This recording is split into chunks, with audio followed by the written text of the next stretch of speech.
Ok, bueno, entonces, buenas noches para todos los participantes de este cuarto ciclo de inmunología. Me presento, mi nombre es Sergio Núñez, soy el actual presidente de la Sociedad Científica Estudiante de Medicina de la Universidad Internacional de América.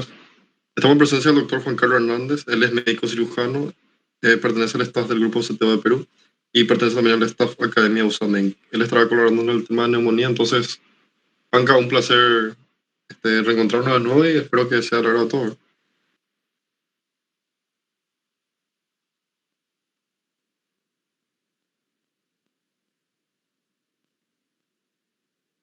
Sí, hola, Sar, ¿qué tal? Buenas, espero, bueno, se escuche claro. Y bueno, vamos a comenzar con el curso de el tema de neumonía. Es un tema corto en realidad y muy sencillo. Espero se esté viendo y no haya problemas. ¿Se ve, se escucha claro? Sí, ¿no? Sí, te confirmo, Ya perfecto. listo. Bueno, cuando nosotros hablamos de neumonía, es un concepto muy puntual, en realidad. Es infección del parénquima y acá difiere mucho de la norma técnica de cada país. Por ejemplo, en general, si tú revisas UpToDate, te menciona que neumonía es la infección del parénquima pulmonar adquirida en la comunidad cuando son 72 horas antes de una hospitalización, ¿correcto? Pero esa definición cambia con respecto a muchas guías. Por ejemplo, en Perú son 48 horas antes de la hospitalización y hasta 72 horas después de dado de alta. Por eso la definición de neumonía adquirida en la comunidad depende mucho de cada norma técnica de cada país. El primer concepto, pero sin embargo, en términos generales, es la infección del parénquima pulmonar. Con parénquima pulmonar me estoy diciendo claro, dado cuenta de lo que es alveolos, unidad respiratoria, porque mesénquima, recordemos lo que es tejido intersticial, tejido conectivo. Y es un concepto tan básico, pero tan fundamental cuando hablamos de nosotros lo que es la famosa neumonía típica y la famosa neumonía atípica. ¿Por qué? Porque la neumonía típica es la infección neta del alveolo.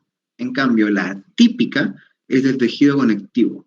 Por eso, la típica no se presenta con tanta fiebre, con tanta tos, con tanta expectoración. En cambio, la típica, como es del alveolo, sí. Concepto claro que tenemos que tener.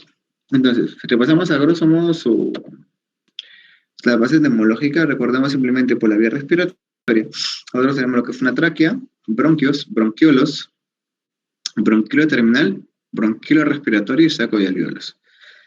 Quiero que recuerdes de simple grado son los epitelios de cada órgano. A grosso modo, no voy a entrar en mucho detalle, pero sí recuerda lo siguiente. Cuando digan epitelio de la tráquea, es el famoso epitelio respiratorio, que como todos sabemos, hemos visto en nuestro libro de histología, epitelio pseudoestratificado, cilíndrico, ciliado, nada más. Ese es el famoso epitelio respiratorio. Con bronquios no hay mucha diferencia que quiero que recuerdes. Sin embargo, lo que quiero que recuerdes es cuando delante de bronquios, recuerdes un bronquio intrapulmonar y un bronquio extrapulmonar. Nada más. ¿Por qué? Porque el bronquiolo intrapulmonar se asocia a parénquima pulmonar. Porque desde el punto de vista anatómico, cuando tú divides, aquí está el pulmoncito, este es un bronquio extra y este es un bronquio intra. Entonces, simplemente la diferencia va a ser netamente histológica por el parénquima pulmonar, porque el punto de vista entre un bronquio extra y la tráquea es difícil de reconocer. Histológicamente es muy difícil, en realidad. Son estructuras casi iguales. Pero quiero que recuerdas o que tengas presentes el epitelio respiratorio. ¿Por qué? Porque el epitelio respiratorio que tiene células caliciformes, muy importantes para la secreción de moco. Porque si nosotros navegamos más profundamente, la bacteria que altera o que altera estos cilios, porque es un epitelio pseudo-certificado, cilíndrico ciliado, recordemos que es la Bordetella pertussis, que esta bacteria altera la movilidad de los cilios. Por eso se produce la famosa tos quintosa, que en Perú es muy común. La tos quintosa o la tosferina. Es muy común. ¿Por qué? Porque la Bordetella pertussis genera una toxina que altera la movilidad de estos cilios. Y recordemos que estos cilios sirven como reflejo de defensa ante el agente externo con sustancias externas. Y eso me refiero simplemente cuando hacemos la expectoración. ¿Ya? Y de los bronquiolos quiero que recuerdes lo siguiente. Siempre te han dicho que hay un surfactante, ¿cierto? Bronquiolar. Perdón, surfactante alveolar. Pero también hay un surfactante bronquiolar.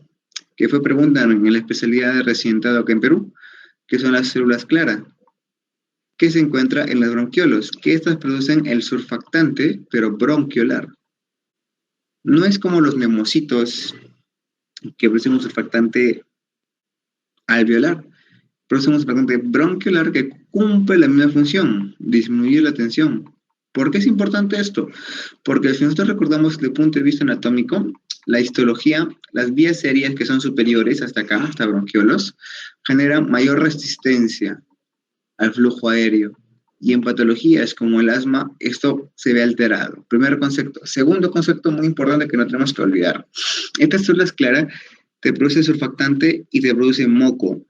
Porque yo sé que tú has escuchado unas células llamadas células caliciformes que te producen moco. Pero estas no se encuentran en la vía respiratoria como tal.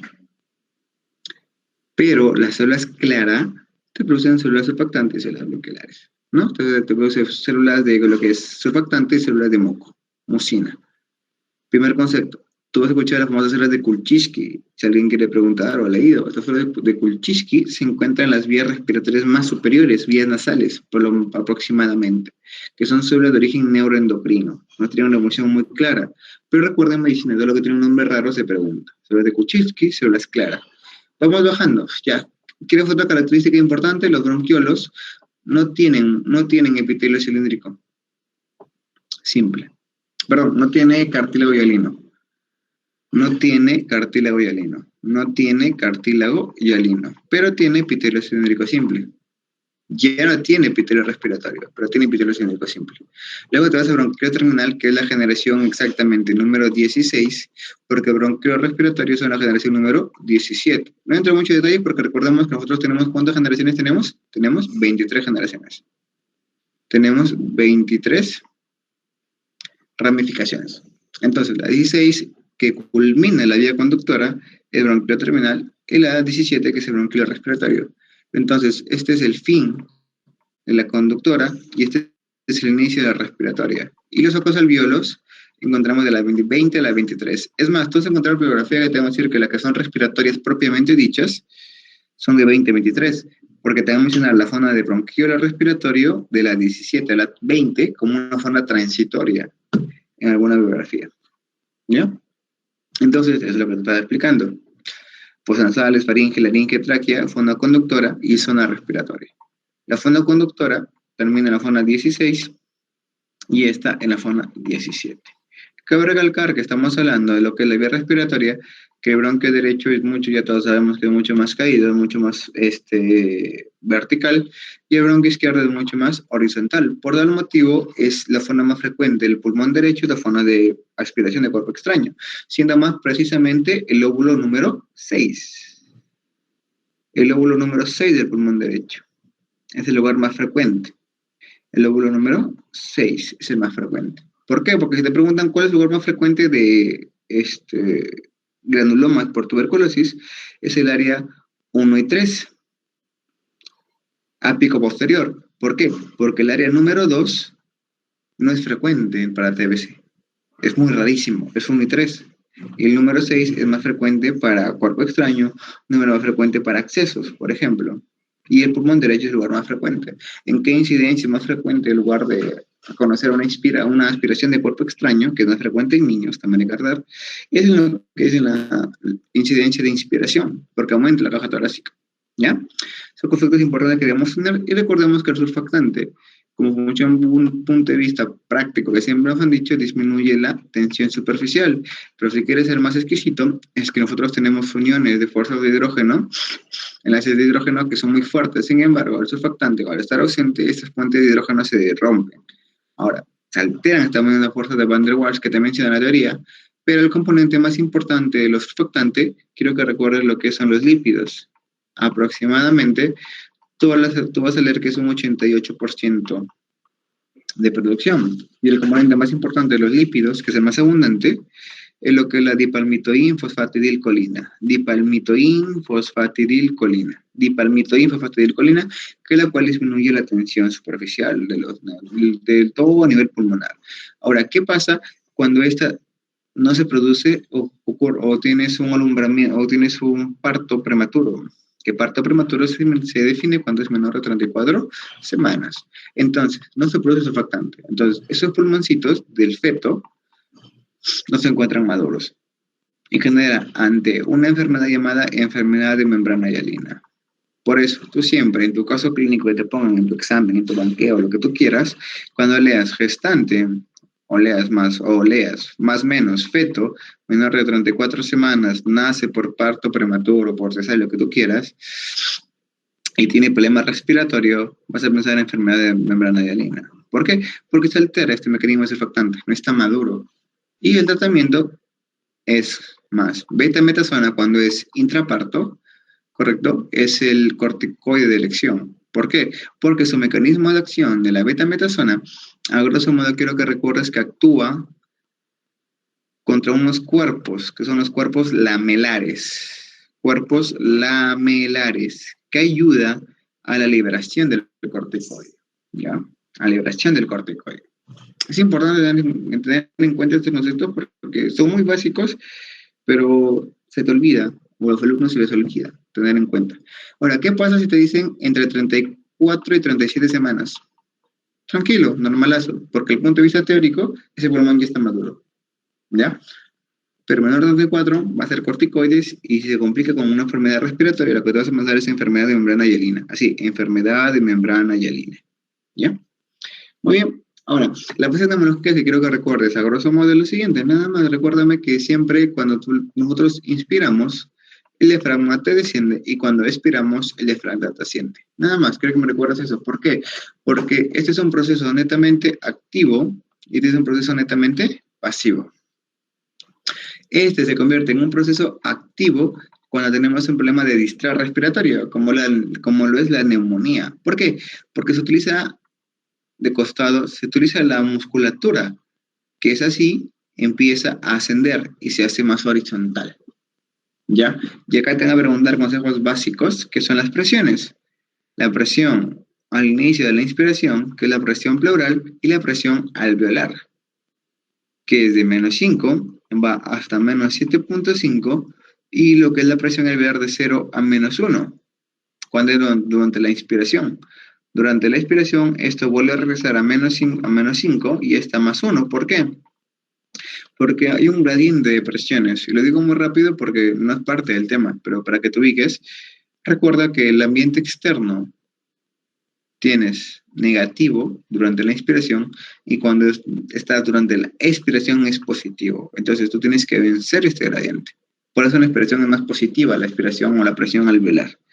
Y esto te genera un cambio de volumen. Si te das cuenta, está en 2.5 y ya está en 3. Y esto es solamente hasta la inspiración, mira, si te das cuenta, si eres minucioso. Y este es el cambio de presiones de 0.5 litros, que es igual a decir a 500 mililitros. Eso es lo que Guyton, Gannon, Constanzo, el libro que tú leas, el West, para mí West es el mejor libro de fisiología y neumonía, para neumología, se demora un montón en explicarte, pero aquí está toda la fisiología, en este cuadrito, toda la fisiología te la puedo resumir acá. Es el concepto que yo no creo que te olvides, ¿ya? Entonces, en las bases neumológicas quiero que recuerdes lo siguiente, nosotros tenemos volúmenes. En estos volúmenes, recuerda que nosotros tenemos un volumen corriente, tenemos un volumen de reserva inspiratoria, un volumen de reserva expiratorio y seguimos dibujando. Y jamás te olvides lo siguiente, mira, muy práctico, muy sencillo. Tú vas a dibujar volumen corriente, volumen de reserva expiratorio, volumen residual, volumen de reserva inspiratorio, y ya está. ¿Por qué? Porque las capacidades, vas a dibujar las dos primeras, las dos últimas, las tres primeras, y vas a dibujar las cuatro primeras. Y ya está. ¿Por qué? Porque las dos primeras son capacidad de reserva inspiratoria. Las dos últimas, capacidad residual funcional. Las tres primeras, capacidad vital, y las primeras cuatro, capacidad pulmonar total. Los valores acá te los dejo para que puedas revisarlo. Esto ya netamente teoría, pero es el concepto que no quiero que te olvides con respecto a la espirometría. Porque te voy a preguntar, estos valores o la definición de cada uno te va a preguntar toda tu vida, toda tu vida. Entonces, en básica, en clínica, están a preguntarlo.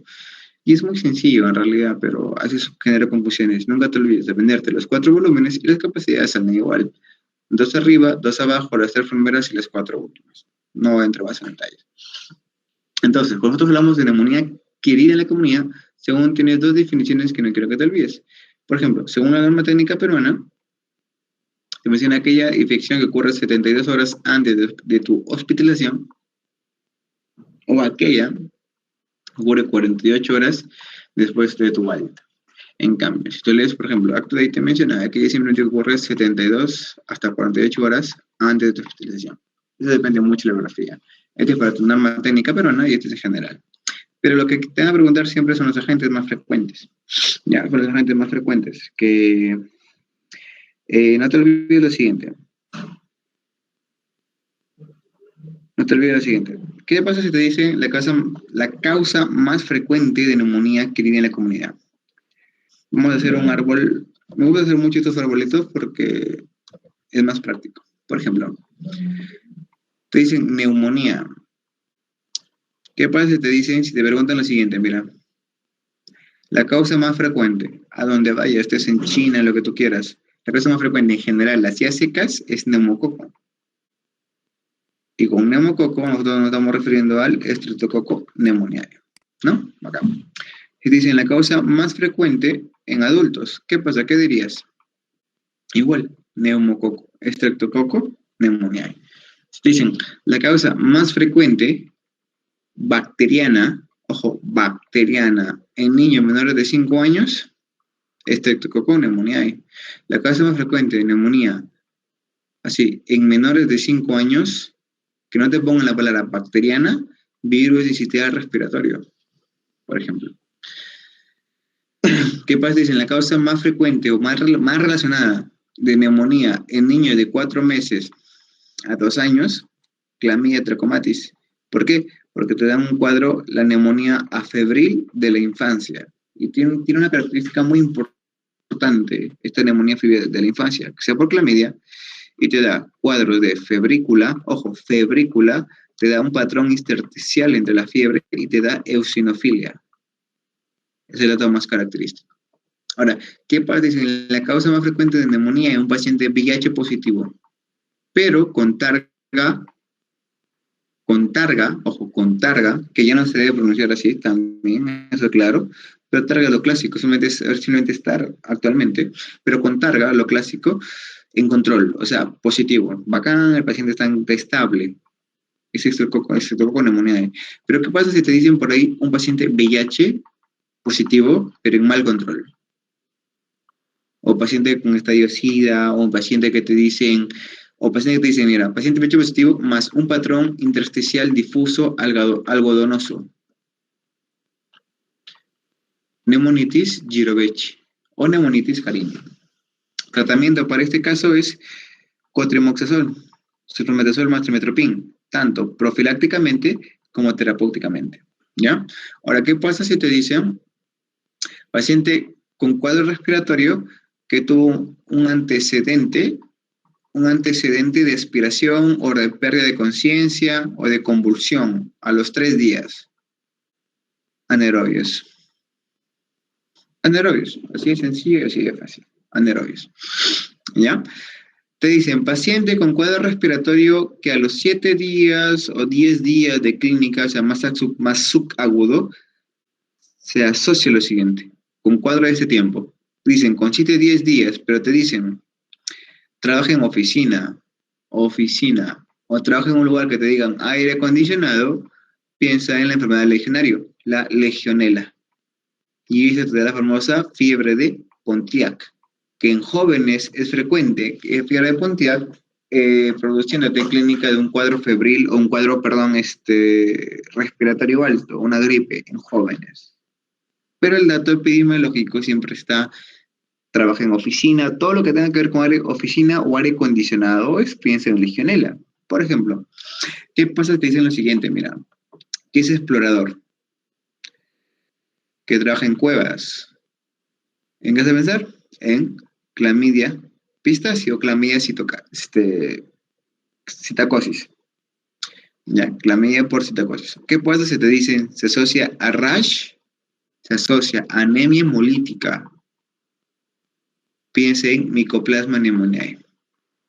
Característico. Mycoplasma pneumoniae. ¿Ya? ¿Qué pasa ahorita en pandemia? ¿Qué puedes pensar por enfermedad viral si te da un cuadro sistémico en COVID? Entonces son esos datos epidemiológicos que debemos tener en cuenta y que no nos debemos olvidar. Ya, si te preguntan alcohólico, ¿qué vas a pensar? En un cuadro subagudo, alcohólico. Recuerda que el alcohol es un cuadro de bactericida, pero si lo usamos constantemente da predominación para que genere infección por anaerobios. ¿Qué vas a pensar? Anaerobios. La pregunta clásica, cuadro respiratorio agudo, pero se asocia a expectoración como todos, pero maloliente, huele mal, anaerobios. ¿Ya? Son los cuadros diferenciales que debemos tener en cuenta y los más cuadros que te van a poner, pero que no debemos olvidarnos cuando hablamos de neumonía. ¿Ya?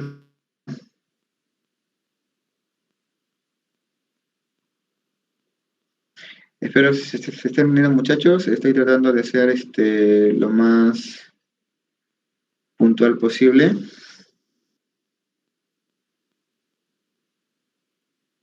Y vamos a continuar con la clínica, que no quiero que te olvides. ¿Ya? Muy bien. Ahora, hice un concepto muy claro que te explica al inicio de la explicación, cuando es típica y atípica. ¿Por qué? Porque la típica, como afecta el alveolo, te va a dar clínica más aguda, ¿no? Se sobreentiende. Te va a dar tos con expectoración, te va a dar fiebre que es aguda, menos de 3 días, y dolor pleurítico. El dolor pleurítico es aquel dolor que ocurre durante la inspiración, pero es lateral. En cambio, la típica te da febrícula, tos seca, confusión, hematuria y aldromialgia. Pero la hematuria ocurre cuando se asocia a Mycoplasma pneumoniae, o sea, cuando ocurre un cuadro de anemia hemolítica. La aldromialgia puede ser generalizada, pero el cuadro es, te voy a poner siempre en el caso, paciente viene con clínicas respiratorias de 5 días, 7 días, con tos seca, cuadros febriles muy bajos, neumonía típica. Y te va a poner por ahí, cuando dice neumonía típica, tú ya piensas, ¿cuál es la causa más frecuente de neumonía típica? Mycoplasma pneumoniae. Aquí está, mira, la causa más frecuente de neumonía típica, Mycoplasma pneumoniae. La causa más frecuente de neumonía en general, neumococo. La causa más frecuente de neumonía bacteriana en adulto, neumococo. La causa más frecuente de neumonía bacteriana en niños, neumococo. La causa más frecuente de neumonía en menores de 5 años, virus sincitial respiratorio. La causa más frecuente de neumonía intrahospitalaria, Staphylococcus aureus. ¿Ya? La causa más frecuente de neumonía en pacientes con EPOC, aquí no está, a ver, no está, es perdón, es pseudomonas, ¿ya? Y aquí está virus. Virus incital respiratorio, la causa más frecuente en niños menores de 5 años en general, ¿ya? Por si acaso. Entonces, ¿cuáles son los factores de riesgo? Que ya te lo explicaba. Factores de riesgo que tenemos que ver acá, alcoholismo, piensa en anaerobios. EPOC, tabaco, piensa en pseudomonas. Caída del sensorio. Un paciente con antecedente que se ha desmayado, ha convulsionado, lo que tú quieras, a días anteriores piensa en anaerobios.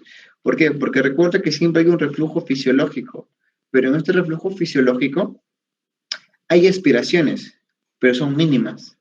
Pero un paciente que pierde la conciencia, que se desmaya, que convulsiona es mucho más y expone su riesgo. Acceso pulmonar, piensa cuando dicen acceso, en general, en el rey de la vida, tienes 2 lugares. Si es mitad para arriba, mitad de cuerpo para arriba, piensa en cocos positivos. Pero si es mitad para abajo, ya mitad para abajo, piensa en gran negativos. Cuando estamos hablando pulmón, cocos positivos. Staphylococcus aureus es lo que debes tener en cuenta. Gran negativos, piensa en bacteroides o E. coli. Ya, regla general para que nunca te olvides. VIH, ya te he dicho. Nemocitis, Girovechi o Nemocitis carini. Aspiración de forma, anaerobios. ¿Qué pasa si te dicen que cría ovejas? Coxiella burnetii. Coxiella burnetii. ¿Qué le genera la famosa fiebre? Q. Aves, clamidia pistaci. O la famosa citacosis.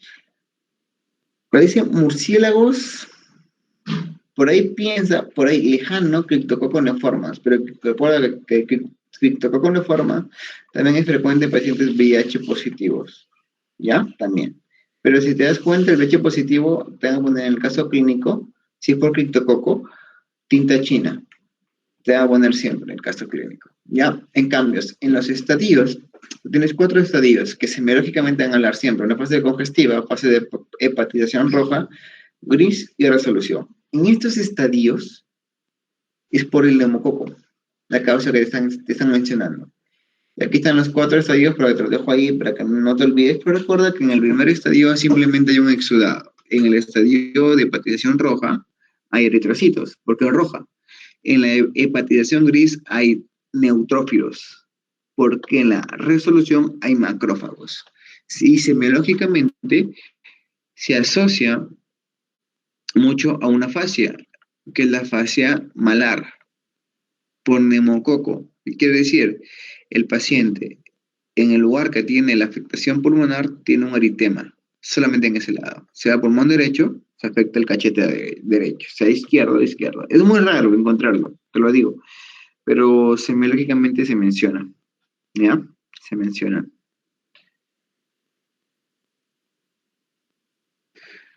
Muy bien. Entonces, escalas pronósticas se van a mencionar siempre la escala de Cours 65. Es una escala que no se usa mucho en realidad, pero la escala de Cours 65. Pero te la hago mencionar por punto de vista terapéutico. Simplemente haces esta escala y evalúas a tu paciente. Y lo que te van a preguntar siempre es cuál es la escala terapéutica o cuál es el manejo que tenemos que seguir en este paciente. Tratamiento ambulatorio, ingreso, si hay MUSI. Acá te dejo la escala Cours 65 y te van a preguntar. La escala Fine es una escala muy extensa, como la que puedes ver. Esto es para netamente teórico, para exámenes. Te pueden preguntar, depende de tu docente, pero lo que más se utiliza de las dos escalas, menos utilizada entre ambas, es la Cours 65. ¿Ya? Ahí te la dejo, no tiene mucha importancia clínica en realidad, pero marca pronóstico, ambas, pero ahí no se utilizan. Pero punto de vista académico, siempre hay que tenerlas en cuenta. La Fine en la Cours 65. Solamente cambia qué tipo de tratamiento vas a dar. Lo que te van a preguntar es el tratamiento como tal. Entonces, Farreras, te menciona este cuadrito, que es bacán, chévere, todo lo que tú quieras, pero con un mapa se entiende mejor y como estamos combinando. Es un tema muy fácil, muy sencillo en realidad. Nosotros tenemos 2 tipos de neumonía, la adquirida en la comunidad y la intrahospitalaria. Pero si nosotros hablamos en general, neumonía, en el caso clínico, ¿qué te van a mencionar? Siempre esto, mira. Aparte de la disnea, te van a mencionar aumento de vibraciones vocales. Es la única patología que yo quiero que tú recuerdes como futuros profesionales que te genera aumento de vibraciones vocales. Porque es un síndrome de condensación. Porque el derrame te la disminuye. El derrame te la disminuye. El hemotórax te lo disminuye. El neumotórax te la disminuye. Entonces, la neumonía o cualquier cuadro que genere consolidación, es decir, cáncer también, te puede aumentar las vibraciones vocales, pero por frecuencia siempre va a ser neumonía. Que te digan el caso, aumento de vibraciones vocales, tú debes pensar a tu cabeza neumonía. Segundo, cáncer. Pero ya tú sabes que cáncer te va a mencionar paciente baja de peso, paciente con un cuadro hace un año de enfermedad, entonces es más acrónico, ¿me entiendes? En cambio, la neumonía va a ser máximo una semana. Un cáncer no se presenta así. Dato, aumento de vibraciones vocales. Entonces, para el tratamiento, tú tienes que ver, o es vía oral o endovenoso. Si es vía oral, lo más frecuente que le van a dar es amoxicilina más ácido clavulánico. La más frecuente. ¿Ya? La más frecuente. En cambio, endovenoso, cambia la cosa. Lo que tienes que ver qué agente es el que te está causando. Si es pseudomona, te van a decir piperacilina más tazobactam. ¿Qué más? Si es pseudomona, ¿qué te pueden dar? Sectacidima. Porque recuerda, la ceftriaxona no es activa contra pseudomona. ¿Qué más te pueden dar? Astranam. También. ¿Qué más te pueden dar? Cefepime. También. De 4ª generación, la secta de 3ª. Si te preguntan, ¿Cuál es la única quinolona que por vía oral te puede dar efecto para Pseudomonas? Es la ciprofloxacino, por vía oral, pero es netamente teórico porque hay mucha resistencia. Otra quinolona por vía endovenosa, levofloxacino. Por ejemplo, ¿qué pasa si te dicen Staphylococcus aureus? Vía endovenosa, oxacilina, oxa. Si es metilina resistente o un estafilococo resistente, vas a darle vancomicina, por ejemplo. Que recuerda que el estafilococo aureus es la causa más frecuente intrahospitalaria por pacientes en UCI. ¿Ya? Lo que no quiero que te olvides. Por eso acá te van a dar lo siguiente, mira, en este cuadrito. Te van a mencionar, amoxi más macrólides, como citromicina. Que la citromicina en COVID estuvo muy utilizada. ¿Por qué? ¿Por qué no es citro? ¿Por qué mejora citro en vez de eritro, de claritro? Porque la citromicina no interfiere con las enzimas SIC 3A14, que tú recuerdas tu farmacología básica. Entonces, al no interferir con su metabolismo, la gran mayoría de las citro ni con alimentos, nada, es de preferencia. Ese es para neumonía. Pero recordamos que en COVID se utilizó demasiado y se manoseó mucho eso en realidad, demasiado. ¿Ya? Entonces ahí yo creo que tú recuerdas el tratamiento. Por ejemplo, dicen cuando se hospitalizan, ¿qué es dar? Cefalosporinas, levo, ¿no? Y acá, ¿qué te dice? Mira, sospecha de infección por Pseudomonas, piperacillina más tazobactam, o cefepime, carbapenens, igual, cipro o levo. ¿Ya? Son cosas que no quiero que te vayas a olvidar. La neumonía intrahospitalaria, la causa más frecuente es Staphylococcus aureus. Y el tratamiento es básicamente el mismo concepto que no quiero que te olvides. ¿Ya, muchachos? Y con respecto a los patrones que te voy a mencionar, siempre tienes un patrón lobar, que es característico de neumococo, un intersticial, que es cuando es viral, ¿ya? Un segmentario, puedes pensar entre Staphylococcus aureus junto con una redonda, pero te dice un cuadro de patrón de neumonía pesada, piensa Klebsiella. Y si se asocia a paciente diabético, piensa Klebsiella, es lo más frecuente. Y neumonía cavidaria, pues bueno, ya sabemos, todo lo que es tuberculosis.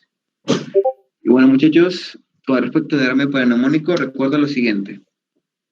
A grosso modo, si es menor de un cuarto, si es de un cuarto a un medio, y si es más de un medio. Si es menor de un cuarto, observación. La causa más frecuente de derrame paraneumónico es Staphylococcus aureus, por si acaso. Aunque tenga bacteriana, es Staphylococcus aureus. Si se asocia a empyema, igual, Staphylococcus aureus. Cuando es entre un cuarto y un medio, vas a dar tratamiento farmacológico más un drenaje. Si es más de un medio, farmacológico más drenaje y evalúas. Si no responde en 12 horas, tú vas a dar una toracostomía, y si responde, pasas a observación. Nada más, ¿ya? Es el tratamiento que debemos tener a grosso modo con respecto a un derrame paraneumónico. Y eso ha sido todo, muchachos, por el día de hoy. Ha sido un tema corto, puntual. No creo si hay una pregunta. Encantado de escucharlos y bueno, espero que haya sido más agradable la ponencia.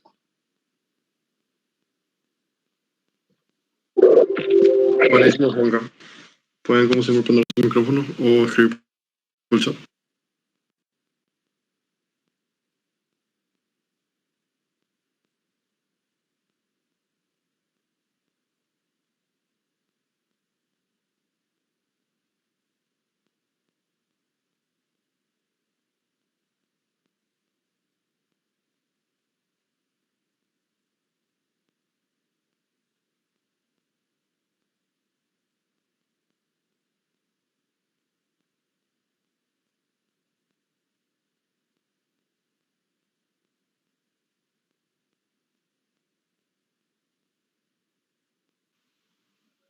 ¿No?